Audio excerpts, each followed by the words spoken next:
Ciao, che ti succede? Le cose vanno male e ti senti molto giù? Fatti forza e non ti preoccupare. Non devi aver paura di quello che ti succede.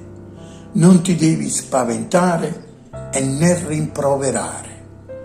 Quello che succede, certo, non è giusto, ma devi credere in te stesso se vuoi cambiare tutto.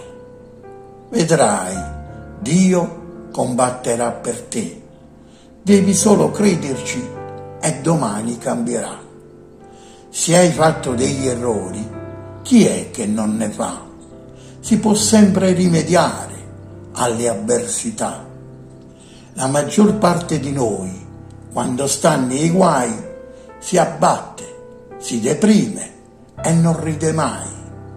Ma devi farti forza, perché forze tu ne hai. Hai ragione che è difficile, ma ce la puoi fare. Un problema è una possibilità di imparare a fare meglio. Non abbassare mai la testa. A che serve essere tristi? Se oggi piangi dal dolore, domani vedrai il sole. Impara come essere felice iniziando da un sorriso.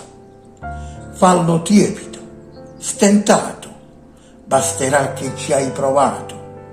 Non importa di quando lentamente tu sorridi, l'importante è che lo fai. La tristezza non esiste, ce la procuriamo noi, tutte le volte che qualche guaio ci abbatte e non sorridiamo mai. Tu sei più forte di quanto sai. Non mollare mai. Molto presto tutto andrà bene.